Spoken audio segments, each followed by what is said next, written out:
Biden truly might not make it. They're propping up this person who clearly should be exiting stage left. They have sicked so much firepower on Trump from the moment he got elected. To be caught with a can of Bud Light in America now is like being caught with your pants down. I used to think I was more liberal socially. The world has shifted, and my opinions of it have changed accordingly. Somehow we have to get back to talking to each other so there's buy-in, so people feel heard, and we allow for disagreement, respectful kindness.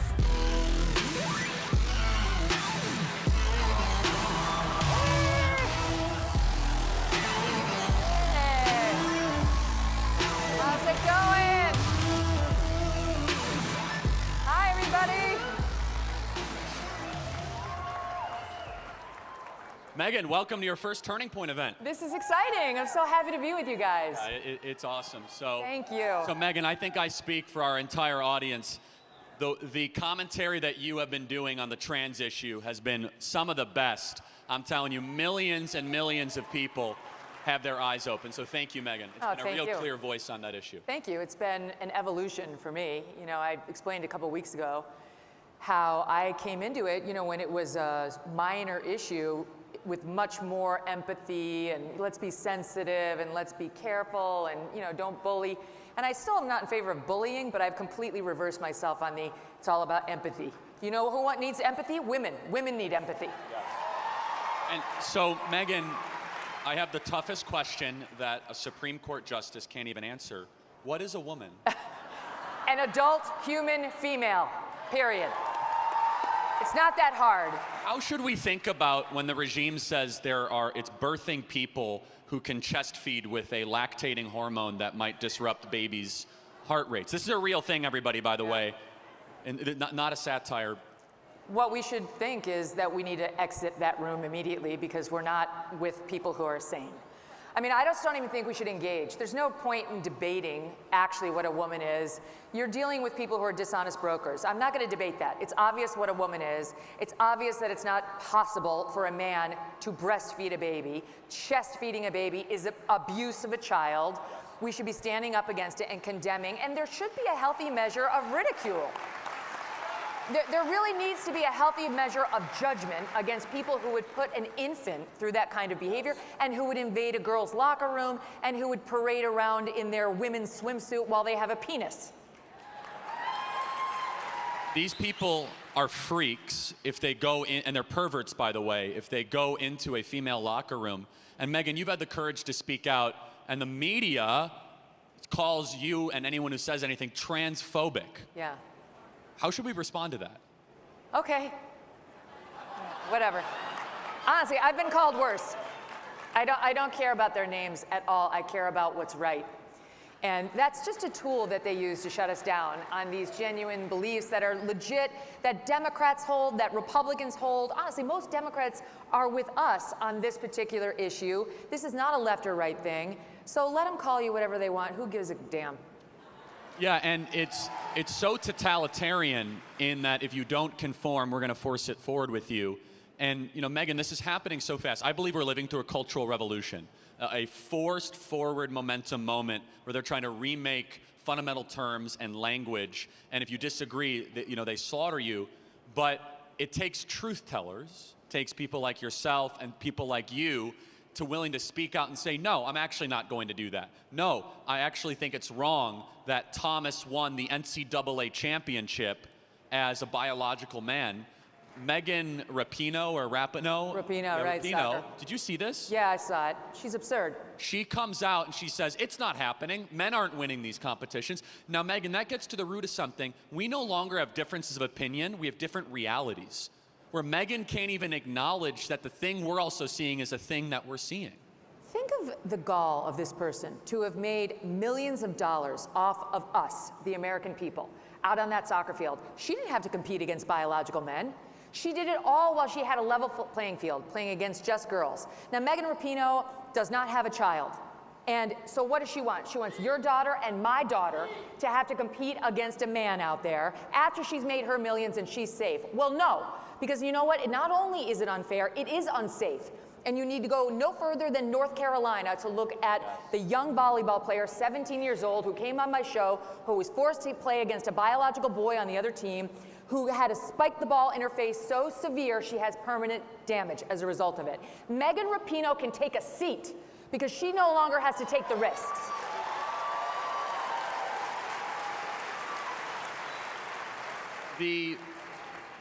This movement is accelerating, but Megyn, you and I were talking about this privately. I actually think it's a winner politically for Republicans, and I just want you to talk about this objectively. Do you think are Republicans forceful enough on this issue? Is there a little bit too much tap dancing on it? I mean, it depends on the Republican. I mean, I think Ron DeSantis nailed it. You know, he spoke with Benny Johnson within the past month and said explicitly, you know, this absurdity of pretending that a man can become a woman. That's not possible. That's perfectly clear. He's exactly right. You shouldn't be afraid to say that. Trump's gotten some criticism for, you know, the stance he had in 2016. Well, I would submit that doesn't answer the question, because a lot's changed since 2016. If you were here me in 2016, I'd sound a lot different. So we have to ask him how he feels about all of that today. But I think all of these GOP candidates need to be perfectly clear that a man cannot become a woman cannot become a man, and that while we can have empathy for people who have gender confusion, it's a hard no on boys crossing over into our sports or men crossing over into our spaces. Megyn, this is now a cottage industry. We're now up against the pharmaceutical companies that stand to make billions of dollars on these chemical castration drugs. There are hundreds of these gender-affirming clinics. And Dr. Miriam Grossman, I'm not sure if you had her on your program. Yeah, I have. She's amazing. Yeah. She even says that it's in the standard protocol treatment of pediatricians, where parents bring their kid in, and if they turn their back or if they walk out of the room, the pediatrician might ask an 8-year-old, well, do you think you're a boy? Do you think you're a girl? I mean, they're coming directly after the children, and it's beyond just, you know, kind of the going after the children element of it, but that's the most perverse and the most sick kind of element here. As a mother, Megyn, you know, I know you're leading this and other moms feel the same. It is time for ridicule and the drawing of the lines. And what I'm afraid, though, is that they've advanced so far that this idea toxin has gone into institutional high-level society. Mm-hmm. I think we're at that breaking point or around that. Yes, but I think there's nothing but hope for the future, because people are waking up. You know, I think a lot of people were like me, where they were empathetic and they were trying to be non-bullying when it was a very, very small sliver of the population struggling with this issue. And now that not only has it exploded, because it is a social contagion, but it's more than just exploded, it's now to the place where, for the first time in US history, they're not just saying, accept me and my lifestyle, they're saying, I want you to change your beliefs. I want you to change the way you and your children approach sports, life, safety, and so on. That's never before happened, where gender has been erased, or that's how they would have it. So I think, number one, there's a groundswell of support on our side. Number two, Lost in Transnation, Miriam Grossberg's book, is amazing. She's amazing. Everyone should read that. She's a child psychiatrist. She knows of what she speaks, and she completely outs the entire psychological industry for selling our children up the river. This is one of the reasons we pulled our children from the New York City private schools, which I spoke about publicly right after George Floyd. They went nuts on the race stuff, and they went nuts on the gender stuff. And in my children's, I have 2 boys and a girl. In my boys' school, they were actually asking my 3rd grader once a week, the whole class, if they were sure they were still boys. These are boys who have no gender confusion. They were putting that in their heads. And we pieced right out of there, which is what I recommend to you. There's no point in letting it stew. Well, and that's an interesting question, Megyn, that is debated. Should parents fight for the school they're in, or get out so their kids don't get infected? Look, if you can fight and you can win, go for it. But we were in the midst of New York City. You know, I mean, right, get out. Like, we went to Connecticut and we found a reasonable school. And to be honest, we said before we went into these schools, cards on the table, here's what we're fleeing. Make sure we're not jumping out of the frying pan and into the fire. It's not going to work out for either one of us. And we found a sane school that doesn't want to talk to our kids about pronouns. It's actually not that hard. But there was no winning in New York City private schools, so it was time to end. But I'll say this too, on the explosion of the medical problems. Yesterday at that Iowa forum that Tucker hosted, Asa Hutchinson went out there and said that he rejected that bill that would have banned these procedures, medical surgeries and hormones, et cetera, for minors. And then he tried to make a distinction between the drugs and the surgical procedures, because surgery is permanent, but the drugs aren't. That's not true. That's not true. If you go on puberty blockers, 90% of those kids go right to cross-sex hormones. They go right to it. It's like a gateway. And once you've had no puberty and you've gone right to cross-sex hormones, you're sterile. You will not be having children. That's very permanent. And there's no minor in America who should be subjected to that. I don't know about you guys, but if the Republican Party can't agree that we should ban chemical castration of children, then the Republican Party has become worthless. I mean, if we cannot do that very basic thing. And say it explicitly. Yes. Say it the way Ron DeSantis said it, explicitly. We will not allow 11-year-olds to take drugs that mutilate themselves when they're in a position to be taken advantage of by a predator. Great segue, Megyn. You watched the Iowa Forum yesterday, and some candidates are going there, some candidates are coming here. There's a little bit of crossover. Talk about the Iowa Forum and how you're viewing the 2024 race as a journalist. Well, I mean, I still think it's largely a two-man race. You know, there's obviously other candidates besides Trump and DeSantis, but realistically, it's probably going to be one of those two. Trump,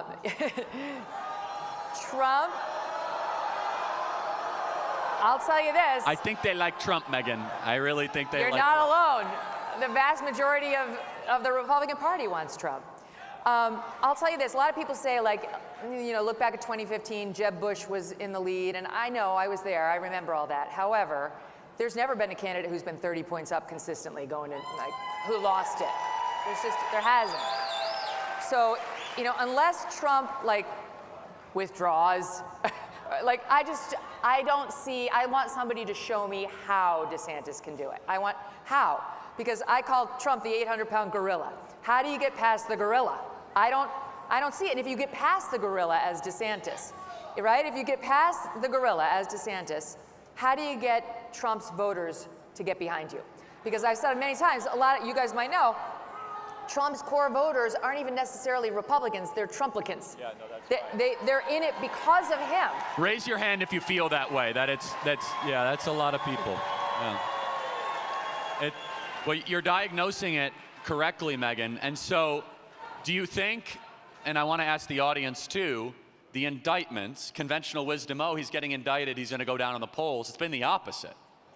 I said the day before, or maybe it was the day of Trump's first indictment, I got to count the indictments, the first indictment by Alvin Bragg in New York City, he should get on his hands and knees and pray to God that he gets indicted.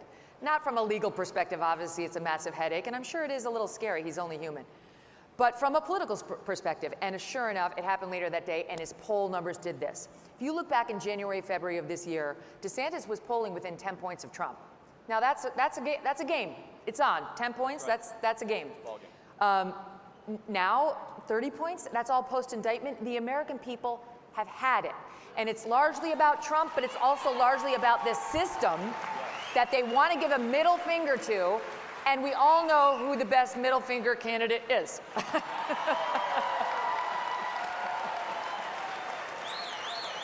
I wish that establishment Republicans looked at things as honestly as you do, Megyn. It would the party would be in a much better spot. But, and I know I'm sure the audience believes it. I can speak for me personally. The indictments make me like Donald Trump a lot more because this is an administrative state, a fourth branch of government, an unchecked bureaucracy that is interfering with a presidential election for the first time ever. And it makes me wonder, like, they must really fear this guy to such unbelievable levels that they have to go to it. So he's shooting up into the polls, and kind of looking on the Democrat side, Megyn, I know some of this is just speculation and looking, because you have a good track record predicting, is Joe Biden going to be the Democrat nominee? I think you'd have to say yes. I mean, there's nobody on the Democratic side who's going to give him a meaningful challenge. RFK is interesting. You know, I've had him on my show. I think he's fascinating, but they're going to snuff him out. They snuffed out Bernie Sanders, who was a lot stronger than RFK Jr. is, and they will definitely snuff out RFK Jr. I mean, honestly, the bigger question is whether Biden can make it physically, whether, like literally, whether he will live to the. I mean, God bless him. I'm not rooting. Believe me, I'm not rooting for anything bad to happen to him for many reasons. But that's the biggest fright for them, that something happens to Joe Biden, And then they're stuck with the totally unelectable Kamala Harris. They know that's the case. But look at Joe Biden. I mean, he's never been in a worse or weaker position right now in terms of his mental acuity. You can see it happening. It feels a little abusive, what's happening to him now. He has his good days and his bad, but way more bad than good. And if you have this guy 6 years out from right now, I mean, I think we're back in 25th Amendment territory. And it has very bad, it forebodes bad things for the United States. You bring up something interesting where I think that there's a realignment happening, and I'm going to prove it to you. Here we are at a convention where Donald Trump is viewed very favorably, who's called far right by the media, which just drives me nuts, right? 6,000 people. How many of you have a positive opinion of Bobby Kennedy Jr., RFK Jr.? Raise your hand. What's going on here, Megyn? This is a guy who's a Democrat running for the presidency with the last name Kennedy, and he gets more applause than Mitt Romney. Literally, do you guys like Mitt Romney?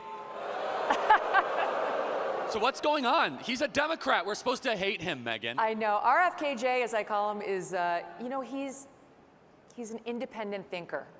And he pushed back on the COVID nonsense and on Dr. Fauci in a particularly effective way, right? And like, let me tell you what happened with RFKJ. A friend of mine said you should put him on after he wrote his book on Fauci. And I was like, oh, I don't know, he's sketchy, like conspiracy theorist, you know, be careful what you read, I said to my friend. She's like, I don't know, you might want to consider it. And then I thought, this is my own hubris. I actually don't know what the truth is about this guy. I should read that book. I should think about him. So I did. And then I had my team read the book, and we invited him on the show. This is when he was banned everywhere. Nobody would put him on. He came on and said, not even Joe Rogan would have him on. Nobody would have him on. You know who was the only other person who put him on? Tucker Carlson.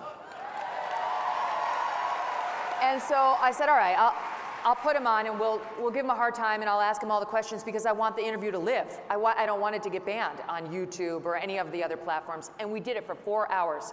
I had the guy on and not a single clip, nothing got censored. He was able, and if you talk to him, he'll say that was the beginning of his resurrection because it made it okay to talk to this guy. And once you, it's just like these other censorship issues. Once you actually start to hear the opposite ideas, you get a little bit more enlightened, and you may or may not agree with all of it, but you've learned a little, and you've shorn up your own views, even if you disagree. It's an opportunity to go and say, no, I disagree. Why do I disagree? Oh, let me come up with my argument. Or wait, I might have been wrong on that. It's great to be wrong, because I'll be less wrong tomorrow than I was yesterday. So I think that's why people like him. He's an independent thinker. Having said all that, he was just on the air ripping on Moms for Liberty and saying there'll be nobody stronger on LGBTQ stuff than he is. So just be careful. That's really wise, Megyn. That is wise.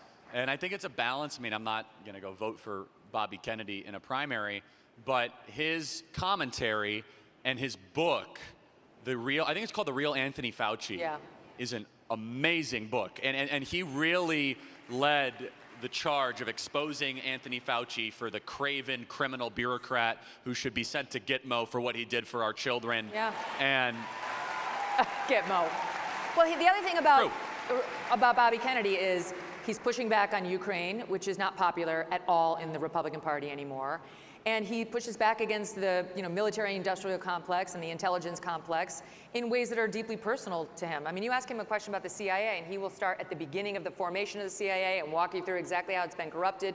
So you'll learn in speaking to him, and he's got sort of the same enemies as a lot of Republicans have come to have. Yeah, so, and I'm getting at something, though, Megyn, which is I think there can be a coalition eventually built. I don't think it will be done in this cycle, just because there's so many built-in biases, Trump, Biden, but eventually, is it possible to have a coalition where there's just, I don't know, ordinary people that believe in reality and don't think men can give birth and want people to own homes and not be in debt all the time, and then have a super rich woke oligarchy party? Mm-hmm. Is that conceivable or possible, or too entrenched? Because it's just it's noteworthy, everybody. You're supposed to hate RFK so much. The media's trying to train you, but you're like, no, I like him. He thinks open-mindedly. Is there something here, or are we too entrenched in our tribes? I don't know. I mean, every time we've had a third party pop up, it gets squashed by these huge party apparatus. You know, it's just the way our country is set up. And I do think, unfortunately, the woke in the Democratic Party is expanding, though on the gender issue, they're losing. The woke is expanding, but on the gender issue, they're losing. So I don't think we're going to get rid of wokeism altogether, but I think sort of that strain within the Democratic Party is losing the argument, and hopefully they will be dismissed as sort of this radical fringe within the next 10 years, because if for no other reason, what they've done to children.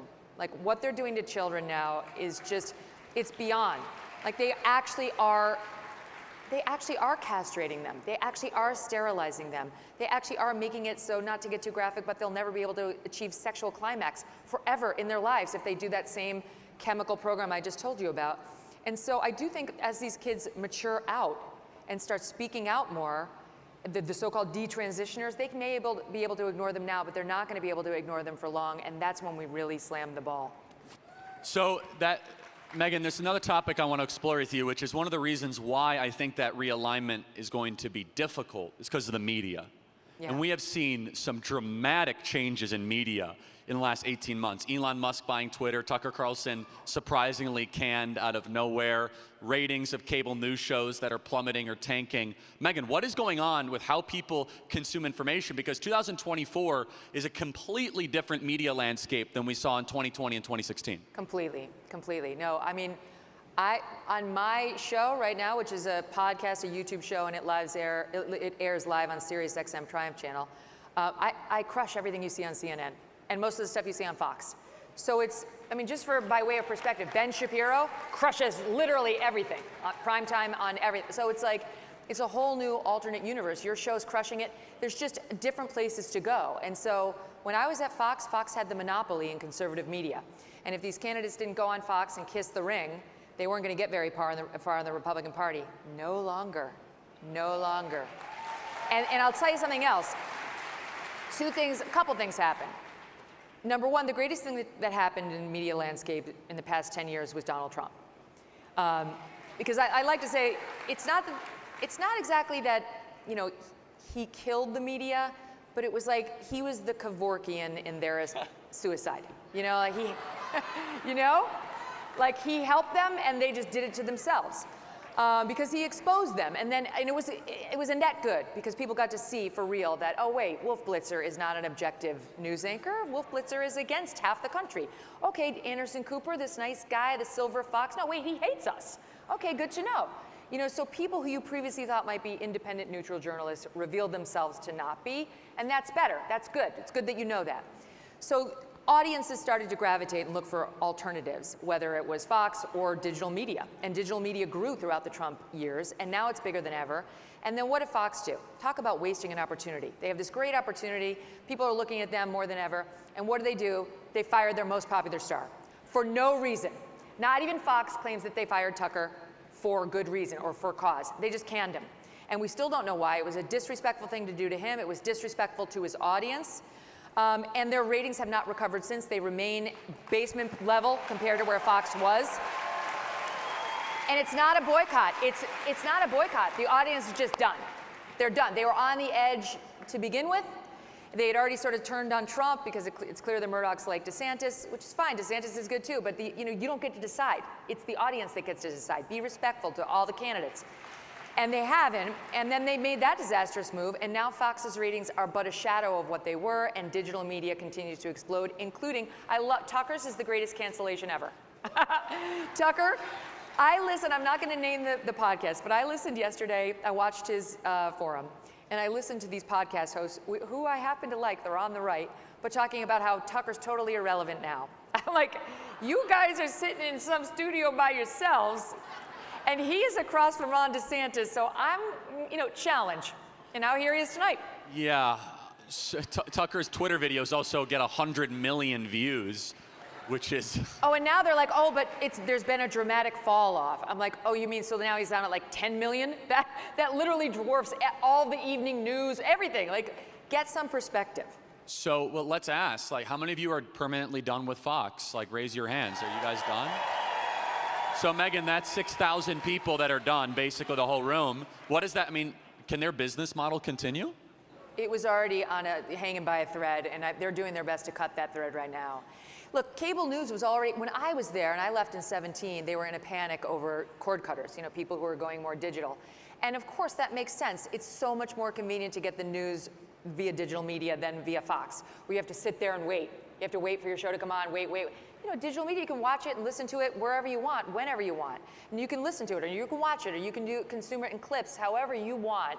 That's the wave of the future. And the problem right now, in my humble estimation, is I'm going to say all of the hosts, virtually all, maybe there's a couple, who can make it on their own outside of cable news have chosen to do so. And so the only ones who are still there are what we call platform players, where you're watching them because you are watching the platform, but if they left to go independent, you wouldn't necessarily follow them.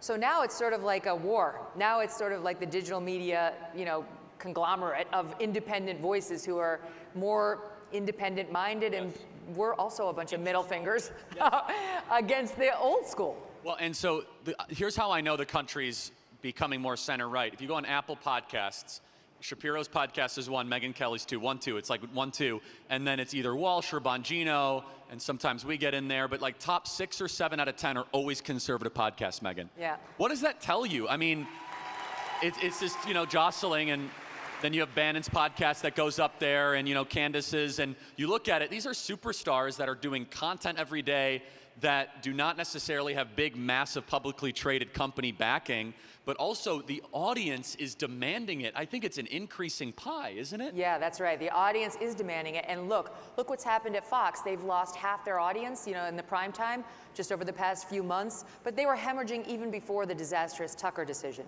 So the problem is conservatives have had no place else to go. All they had was Fox. And when Fox was run by Roger Ailes, it was a meaningful place to go. Roger Ailes is no longer there, and God rest his soul. And they've struggled ever since to really understand how he steered the vehicle. And so now the conservative audience, understanding that the product, it doesn't feel the same. It isn't giving me the same thing. Like, I don't feel the same way when I watch it. And you can kind of see the corporate levers being pulled, right, by the people who are now in charge to make you like this and make you not like this one. People say, no, I get it. And you know what? I have so many other alternatives. And in a day and age when fact itself is up in the air, like, who do I trust?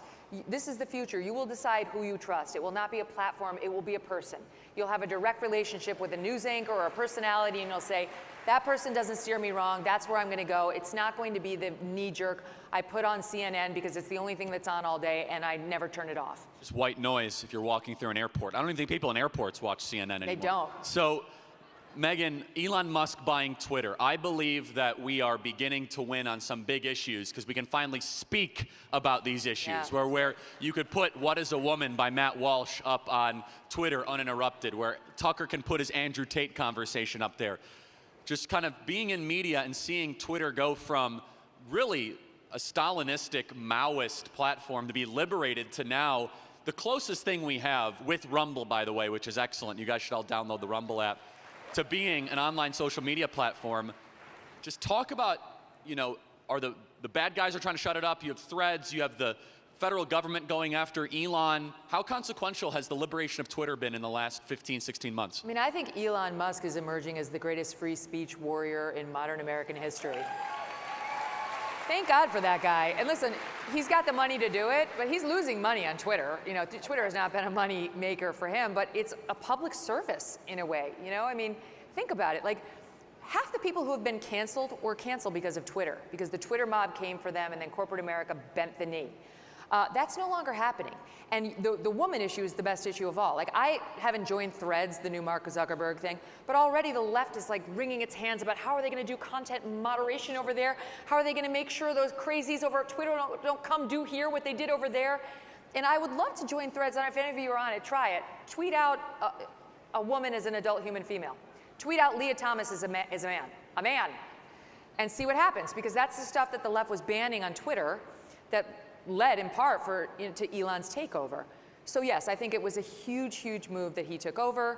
I think Mark Zuckerberg, who's been okay on Facebook, has been, largely a disaster elsewhere.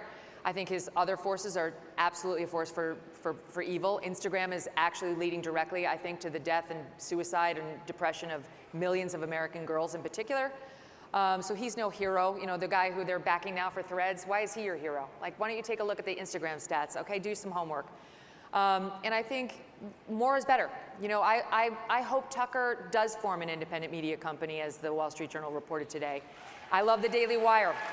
I love the Blaze. I love what you're doing. Like, we need more, not fewer competitors in the conservative space, because conservative audiences, which are half the country, look at the last election and the vote, have had no choices. And the more our side gets out there with the ability to discuss these issues. And by the way, for the record, our side, by that I mean the side of reason. Yes. Reason. I don't care how you vote. If you're a reasonable person, you can talk about these issues and stand firm on constitutional principles like free speech, then you're with me. I'm with you. The more we can get of that, the better. Team reality, honestly, where you just acknowledge that there is a truth and the truth will set you free. So Megyn, I want to close here. We had a great conversation with some of our Turning Point USA students earlier, and you were really moved by this idea of, you know, toxic masculinity and how it's spread on campuses. And this is kind of in play right now because of the discussion around Andrew Tate. And I don't want to talk about Andrew Tate because, you know, I think he says some smart stuff, but there's a lot there that is, you know, obviously very controversial. But, you know, Megyn, you're a mom to 2 boys. Yep, and a girl. And a girl.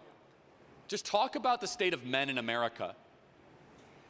Well, that discussion was terrifying because these young women were saying they would like to find an alpha male. They would like to find somebody who's not prancing around the college campus with a man bun. And it's getting harder and harder. And his mandals, not hot, all right? I think I speak for most ladies when I say no. It's a no. So I'm worried. My boys are not going to be like that, but I'm actually worried more for my daughter than I am for my boys. Like, our girls need to find good men, men who are strong, men who are leaders, men who are not afraid to lean into being the protector and the brave one when the situation calls for it, with whom to reproduce and make the next generation. It's fine to encourage men to be more open about their feelings. That, you know, in the way that Jordan Peterson encourages, I think that's great. You know, I think men should be honest if they're feeling blue or depressed. Men have, unfortunately, a very high suicide rate, and unlike women, men accomplish it the first time they try. So it's important that that young men on college campuses in particular find a way to talk about how they're feeling, especially if they're not feeling well or happy or, you know, all the things. However, that doesn't mean that they need to get closer and closer to being a woman. It doesn't mean you have to abandon, you know, when my husband and I walk down the street, he makes sure I'm on the inside, right? He's on the outside of the traffic. The little things. If somebody gets in my face, some guy got in my face a few years ago, my husband was right between us, threatening him. I like that. It's not that I can't handle myself. Trust me, I can. It's that I still want a man who wants to do that for me. And I think most women are like that. And not just that, we want our kids to see that so they can model it. So Megyn, we only have a couple minutes here, but do you think there's an agenda to let's feminize men? And if so, what would be behind that? Well, I think on the left, I mean, truly, this is a lefty problem. I don't think conservatives are dealing with this as much. No, we don't have a big problem. Right. No. So I think lefties, like the women, they talk a lot about Me Too, and they talk about toxic masculinity, and now there's a cohort of men that thinks they're toxically masculine, and that's somehow bad if they're doing their normal man things.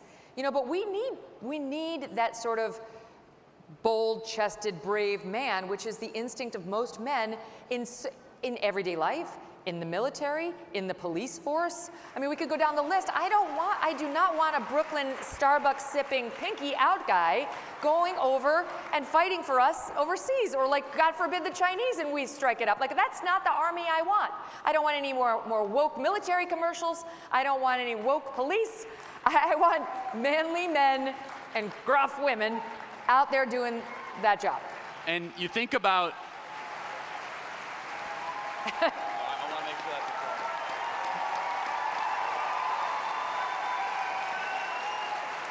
you think about who's celebrated, it's Dylan Mulvaney. Oh, or, trigger.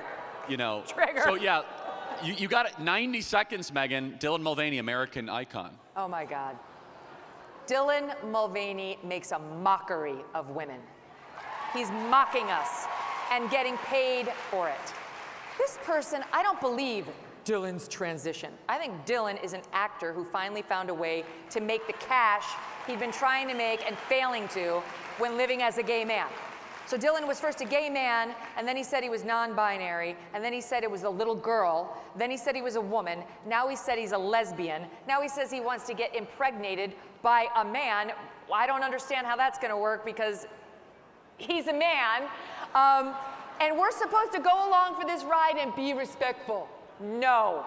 I'm not respectful of him. He's not respectful of me, my daughter, all of you ladies who are out there. So it's a no for any company that endorses him, partners with him, and for him. Megyn Kelly, everybody. You crushed it. Thank you. Thank you.